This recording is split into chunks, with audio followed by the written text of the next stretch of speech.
Eu me sinto honrado por estar com vocês hoje, na cerimônia de formatura de uma das melhores universidades do mundo. Verdade seja dita. Eu nunca me formei na faculdade. Na verdade, esta é a vez mais próxima que cheguei de uma formatura de faculdade. Hoje quero contar a vocês 3 histórias da minha vida. É isso. Nada demais. Apenas 3 histórias. A primeira história é sobre conectar os pontos. Eu larguei a faculdade Reed depois de apenas 6 meses, mas fiquei por mais 18 meses ou mais como ouvinte antes de realmente desistir. Então, por que eu larguei? Isso começou antes de eu nascer. Minha mãe biológica era uma jovem estudante de pós-graduação solteira, e ela decidiu me colocar para adoção. Ela sentia muito fortemente que eu deveria ser adotado por graduados universitários, então tudo estava planejado para que eu fosse adotado ao nascer por um advogado e sua esposa, exceto que, quando eu nasci, eles decidiram na última hora que realmente queriam uma menina. Então, meus pais, que estavam na lista de espera, receberam um telefonema no meio da noite perguntando: "Temos um menino inesperado, vocês o querem?" Eles disseram: "Claro." Minha mãe biológica descobriu mais tarde que minha mãe nunca havia se formado na faculdade e que meu pai nunca havia se formado no ensino médio. Ela se recusou a assinar os papéis finais de adoção. Ela só cedeu alguns meses depois, quando meus pais prometeram que eu um dia iria para a faculdade. E 17 anos depois, eu fui para a faculdade.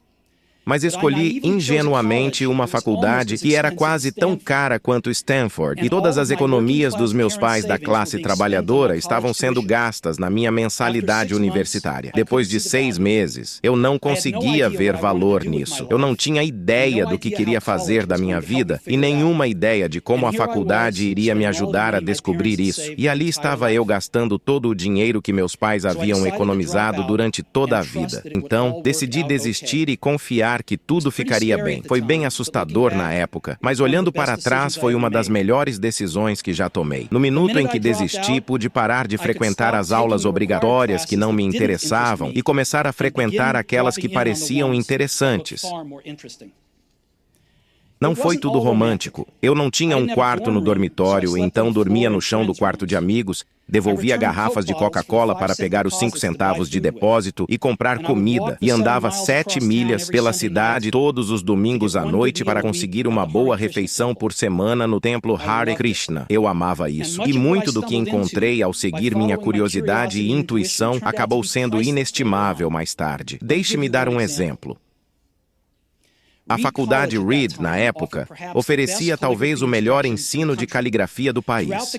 Em todo o campus, cada pôster, cada rótulo em cada gaveta era lindamente caligrafado à mão. Como eu havia desistido e não precisava frequentar as aulas normais, decidi fazer uma aula de caligrafia para aprender como fazer isso. Aprendi sobre fontes serifadas e sem serifas, sobre a variação da quantidade de espaço entre diferentes combinações de letras, sobre o que torna uma tipografia excelente. Era lindo, histórico, artisticamente sutil de uma forma que a ciência não consegue capturar, e eu achei fascinante. Nada disso tinha sequer uma esperança de aplicação prática na minha vida. Mas 10 anos depois, quando estávamos projetando o primeiro computador Macintosh, tudo voltou para mim. E nós colocamos tudo isso no Mac. Foi o primeiro computador com tipografia bonita. Se eu nunca tivesse participado daquele curso específico na faculdade, o Mac nunca teria tido múltiplas fontes ou fontes proporcionais. E como o Windows apenas copiou o Mac, é provável que nenhum computador pessoal as tivesse.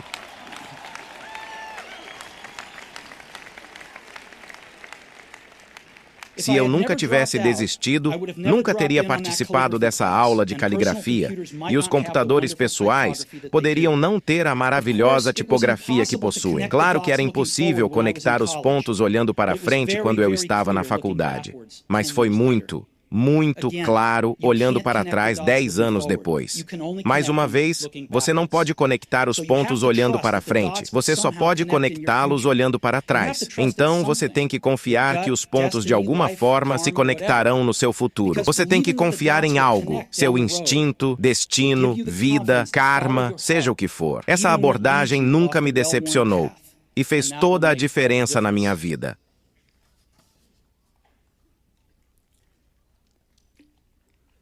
Minha segunda história é sobre amor e perda. Eu tive sorte. Encontrei o que amava fazer cedo na vida. Woz e eu começamos a Apple na garagem dos meus pais quando eu tinha 20 anos. Trabalhamos duro e em 10 anos a Apple cresceu de apenas nós dois em uma garagem para uma empresa de US$ 2 bilhões com mais de 4.000 funcionários. Tínhamos acabado de lançar nossa criação mais refinada, o Macintosh, um ano antes. E eu acabara de fazer 30 anos. E então eu fui demitido. Como você pode ser demitido de uma empresa que você começou? Bem, à medida que a Apple crescia, contratamos alguém que eu achava muito talentoso para administrar a empresa comigo. E por um ano ou mais, as coisas correram bem, mas então nossas visões do futuro começaram a divergir e, eventualmente, tivemos uma grande discordância. Quando isso aconteceu, nosso conselho de administração ficou do lado dele. Então, aos 30 anos, eu estava fora, e muito publicamente fora. E foi devastador. Eu realmente não sabia o que fazer por alguns meses. Eu sentia que havia decepcionado a geração anterior de empreendedores, que havia deixado cair o bastão quando ele estava sendo passado para mim. Encontrei-me com David Packard e Bob Noyce e tentei me desculpar por ter estragado tudo tão mal. Eu era um fracasso muito público e até pensei em fugir do vale, mas algo lentamente começou a surgir em mim. Eu ainda amava o que fazia. Os eventos na Apple não mudaram isso nem um pouco. Eu havia sido rejeitado, mas ainda estava apaixonado. E então decidi começar de novo. Eu não percebi isso na época, mas aconteceu que ser demitido da Apple foi a melhor coisa que poderia ter acontecido comigo. O peso de ser bem-sucedido foi substituído pela leveza de ser um iniciante novamente, menos certo sobre tudo. Isso me libertou para entrar em um dos períodos mais criativos da minha vida. Durante os 5 anos seguintes, comecei uma empresa chamada Next, outra empresa chamada Pixar, e me apaixonei por uma mulher incrível que se tornaria minha esposa. A Pixar foi em frente para criar o primeiro filme de animação por computador do mundo, Toy Story, e agora é o estúdio de animação mais bem-sucedido do mundo. Em uma notável reviravolta, a Apple comprou a Next. Eu voltei para a Apple e a tecnologia que desenvolvemos na Next está no coração do renascimento atual da Apple. E Lorraine e eu temos uma família maravilhosa juntos. Tenho certeza de que nada disso teria acontecido se eu não tivesse sido demitido da Apple. Foi um remédio de gosto amargo, mas acho que o paciente precisava dele. Às vezes, a vida bate na sua cabeça com um tijolo. Não perca a fé. Estou convencido de que a única coisa que me fez continuar foi que eu amava o que fazia. Você tem que encontrar o que você ama. E isso é tão verdade para o seu trabalho quanto para seus amantes. Seu trabalho vai preencher uma grande parte da sua vida e a única maneira de estar verdadeiramente satisfeito é fazer o que você acredita ser um grande trabalho. E a única maneira de fazer um grande trabalho é amar o que você faz.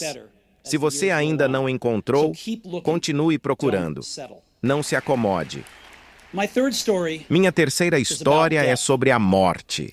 Quando eu tinha 17 anos, li uma citação que dizia algo como: se você viver cada dia como se fosse o último, um dia você certamente estará certo.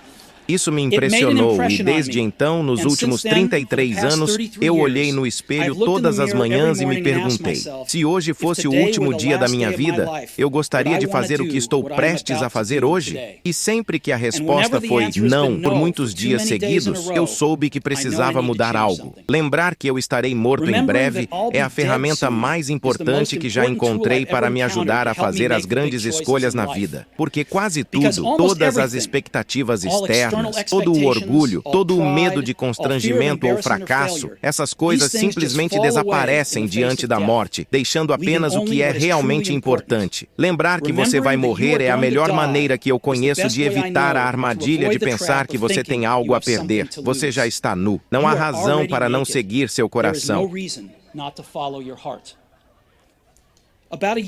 Cerca de um ano atrás, fui diagnosticado com câncer. Eu fiz um exame às 7h30 da manhã e ele claramente mostrou um tumor no meu pâncreas. Eu nem sabia o que era um pâncreas. Os médicos me disseram que esse era quase certamente um tipo de câncer incurável e que eu não deveria esperar viver mais do que 3 a 6 meses. Meu médico me aconselhou a ir para casa e colocar meus assuntos em ordem, que é o código dos médicos para se preparar para morrer. Significa tentar dizer aos seus filhos tudo o que você pensou que teria os próximos 10 anos para dizer em poucos meses. Significa garantir que tudo esteja organizado para que seja o mais fácil possível para sua família. Significa se despedir. Eu vivi com esse diagnóstico o dia todo. Mais tarde, naquela noite, eu fiz uma biópsia, onde eles enfiaram um endoscópio pela minha garganta, através do meu estômago e nos meus intestinos. Enfiaram uma agulha no meu pâncreas e tiraram algumas células do tumor. Eu estava sedado, mas minha esposa, que estava lá, me disse que quando eles viram as células sob um microscópio, os médicos começaram a chorar, porque se descobriu que era uma forma muito rara de câncer pancreático que é curável com cirurgia. Eu fiz a cirurgia e estou bem agora.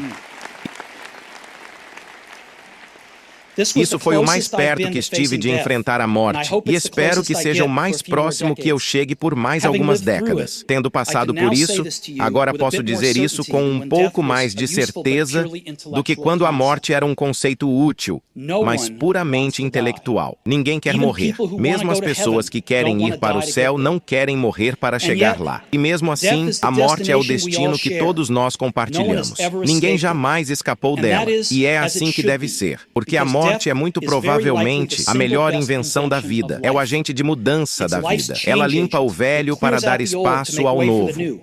Neste momento, o novo são vocês. Mas algum dia, não muito distante, vocês gradualmente se tornarão o velho e serão varridos.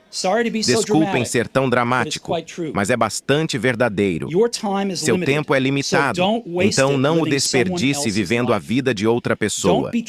Não fique preso pelo dogma, que é viver com os resultados do pensamento de outras pessoas. Não deixe o barulho das opiniões dos outros abafar sua própria voz interior. E o mais importante, tenha a coragem de seguir seu coração e intuição. Eles, de alguma forma, já sabem o que você realmente quer se tornar. Tudo o mais é secundário.